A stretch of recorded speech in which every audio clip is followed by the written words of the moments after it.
Welcome back, everybody. So yesterday I showcased the free-to-play team without using Legally or Shadow Sania in order to auto-run ShadowFlame Hoyan with about a 70 to 80% success rate, right? So if you want to take a look at that team, the link to the video is on the description down below.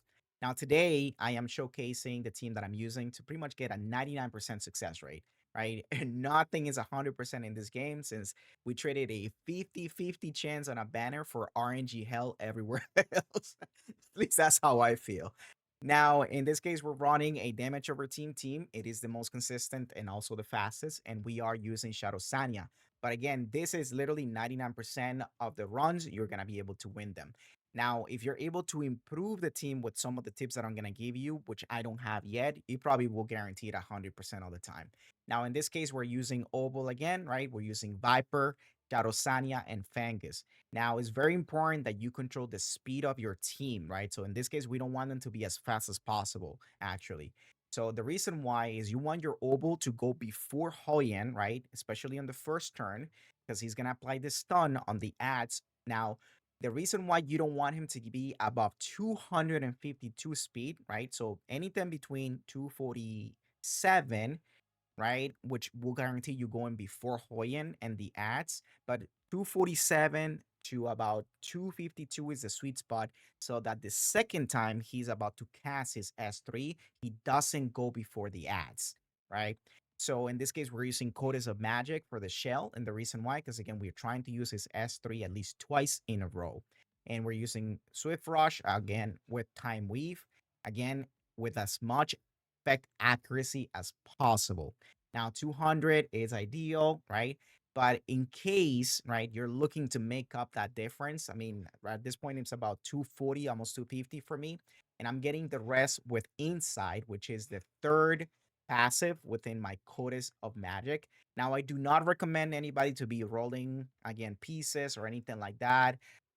The only reason that you might want to roll for Insight is, again, because it's 40 points of accuracy increase for the first turn and then drops to 20 for the second. And if you have it on red, it's actually 60. This is the only time that I would recommend rolling because this is a passive that you will use pretty much everywhere since we have so many units that require an effect accuracy, right?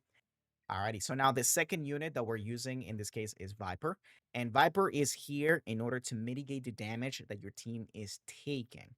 Now, you can actually fit in, let's say, a Valerian or a Holden, but the one that I found to be the most consistent, right, that pretty much guarantees every single run, it's Viper, because again, he counters and he's able to trigger his S3 without the cooldown with the counter attack, essentially, right? So now you do need his S3 at level 5, and you do need his passive at level 5 as well. So that again, you get that counter attack to be with a 60% chance every time a crit is landed on him. And we know that with Hoyan, that's the reason why she's able to kill. She's gonna land it, right? So that's the reason why. So he's gonna be using his S3 over and over, doing speed down and attack down. Now here's the part. Your units need to be above 243 really is a sweet spot, right? Or above 241. Now, your Fangus has to have at least, as you can see, 246 speed in order to go before Hoyan every single time. And pretty much Fangus is going to help out. The units are slower, but they have to be still above 241 in order to go before Hoyan. If they're any lower than 241, they will not go before Hoyan. They're going to go after her. And again, you need all your units to go before her, right? So ideally, again, you want Obol to be first, right? Not with nothing above 252 speed. Then you have your Fangus also going after your Obol, not before, because again, you want the stunts to be have been applied within the ads, right? And then he's gonna apply the speed down, and that's gonna help push your units to go before Hoyan. That's pretty much the process. Now, if everybody can be about 247, 248, 249, and 250 in terms of speed, then you don't have to worry about the speed down. You got it, right?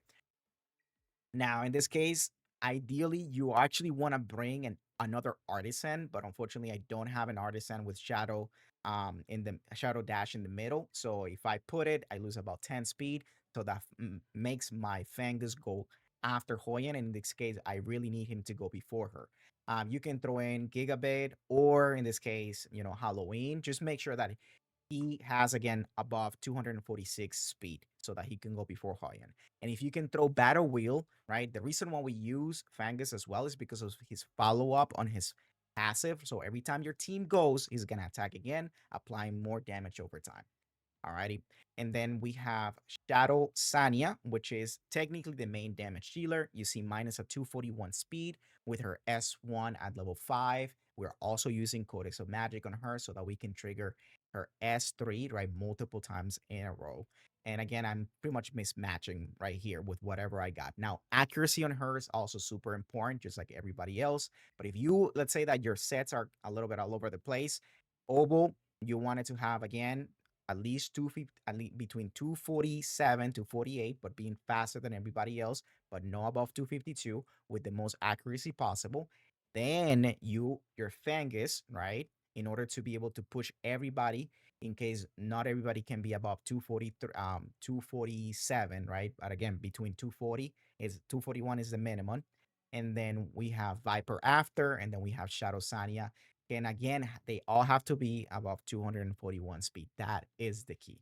All right. So, and let's go ahead and do the run so you guys can see. So Obol goes first, right? Applies the stun. Everybody landed. Then Fangus went, applied the speed down, right? And damage over time. Now Shadow Sania is going to go. Codex is triggered. So she doesn't technically use her S3. Has the cooldown ready for the next time again.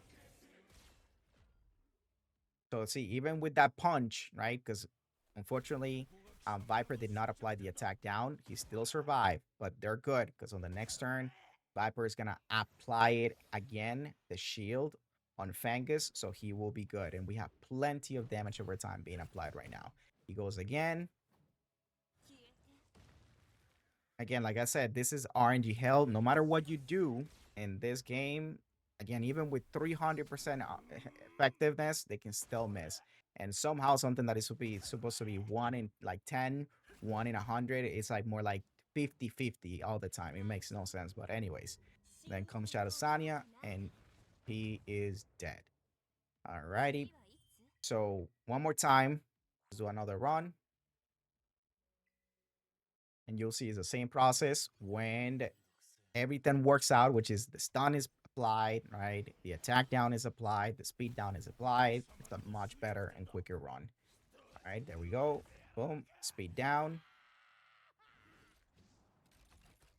attack down. There we go.